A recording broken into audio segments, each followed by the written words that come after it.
Salut! Est-ce que vous connaissez les canapés de la marque Château d'Axe? Eh bien rien à voir puisqu'aujourd'hui on va parler du Bitcoin. Dans cette vidéo je vous raconte tout sur la création du Bitcoin, pourquoi ça a été créé, pour quel usage, par qui, vous saurez tout à la fin de cette vidéo. C'est parti générique.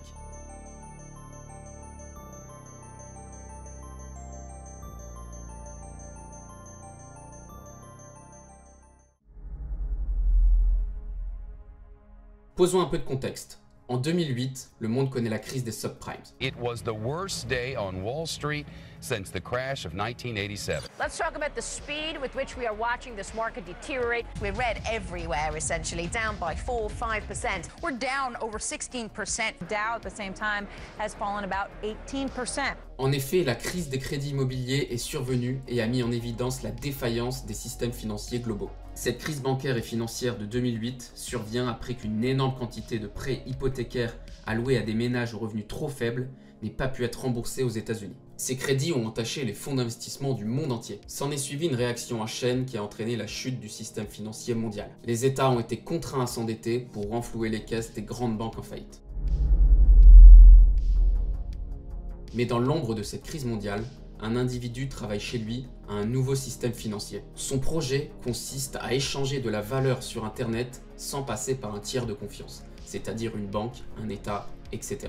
Son nom, c'est Satoshi Nakamoto. À l'époque, cette personne est membre du groupe Cypherpunks. Les Cypherpunks, ce sont un groupe de personnes ayant pour objectif d'assurer le respect de la vie privée par l'utilisation proactive de la cryptographie. Après plusieurs mois de travail, Satoshi Nakamoto réserve le nom de domaine bitcoin.org le 18 août 2008. Quelques mois après, le 31 octobre, il publie le Livre Blanc. Le Livre Blanc, c'est la Bible du Bitcoin. C'est un document de 8 pages qui explique de manière très détaillée le fonctionnement de cette monnaie virtuelle. Satoshi Nakamoto publiera quelques semaines après le code complet du Bitcoin pour que chacun puisse l'implémenter. Quelques personnes trouvent ce projet très prometteur et vont s'y intéresser de près, mais on parle à l'époque d'une centaine de personnes grand maximum. Le 3 janvier 2009, le premier bloc du Bitcoin est miné. C'est le bloc Genesis. Si vous voulez savoir comment fonctionne le Bitcoin, je vous mettrai le lien en description de ma vidéo sur la blockchain.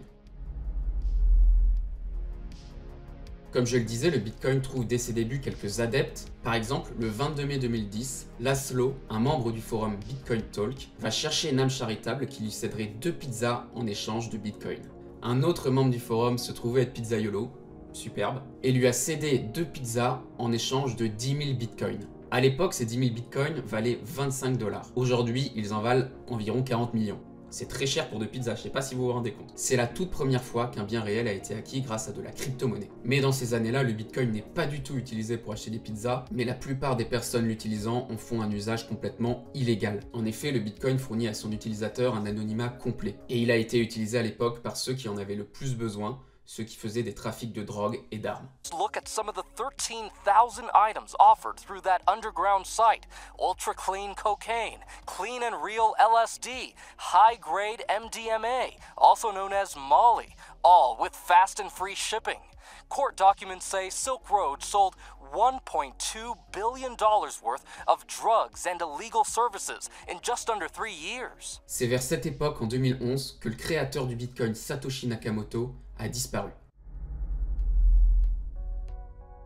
Depuis le 31 octobre 2008, date à laquelle apparaît Satoshi Nakamoto, on ne sait toujours rien de lui ou d'elle. Il s'agit peut-être d'un groupe de personnes, peut-être d'une personne unique. Rien ne dit non plus, malgré son nom, que cette personne soit d'origine japonaise. Depuis que le Bitcoin a explosé, plusieurs accusations sont avérées fausses. Un homme japonais s'appelant Dorian Satoshi Nakamoto a été harcelé par la presse, étant convaincu qu'ils étaient face au créateur du Bitcoin. Ça n'était pas le cas. Newsweek magazine claimed he was the mystery man behind Bitcoin. I'm not in Bitcoin. But your address Not in Bitcoin. I don't know anything about it. Un opportuniste en 2015 a également déclaré être le créateur du Bitcoin, chose qui s'est avérée fausse également. So you're going to show me that Satoshi Nakamoto is you? Yes. On parle d'un génie absolu qui a préféré s'effacer et laisser le Bitcoin fonctionner par lui-même plutôt que d'être dépendant d'une seule personne. Il faut savoir que Satoshi Nakamoto détient le premier million de bitcoins ayant été minés. Cela représente environ 40 milliards de dollars, ce qui fait de lui l'une des plus grandes fortunes mondiales. Mais malgré cela, il n'a jamais utilisé ces bitcoins, sûrement par peur qu'on le retrouve ensuite. Son tout dernier message reste célèbre: « Je suis passé à autre chose et je ne serai probablement plus là à l'avenir. La suite de l'histoire, vous la connaissez. Le cours du Bitcoin est monté et monté jusqu'à atteindre des prix faramineux que personne n'aurait imaginé il y a quelques années. Satoshi Nakamoto a été le pionnier des crypto-monnaies et a encouragé tout un mouvement de crypto-enthousiastes développant eux-mêmes leurs propres crypto-monnaies. Certains disent même que nous n'en sommes qu'au début de l'usage du Bitcoin et des crypto-monnaies, tant cette création est révolutionnaire. Pour conclure, je vous donne une dernière petite information. Le nombre total de Bitcoin est de 21 millions, il n'y en aura jamais plus. Aujourd'hui, environ 19 millions ont été minés. On estime cependant pouvoir miner du Bitcoin jusqu'en 2140, donc on a encore un peu de temps. Voilà, j'espère que cette vidéo vous a plu. Comme d'habitude, n'hésitez pas à vous abonner, à la liker et à commenter cette vidéo. Je remercie Pierre qui m'a donné l'idée de faire une vidéo sur l'histoire et la création du Bitcoin. N'hésitez pas vous aussi à me contacter sur Instagram ou directement dans les commentaires si vous avez des questions auxquelles vous voulez que je réponde ou même des idées de prochaines vidéos. Ce serait avec grand plaisir que je les ferai. D'ici là, je vous souhaite une très bonne journée ou une très bonne soirée et je vous dis à bientôt. Salut!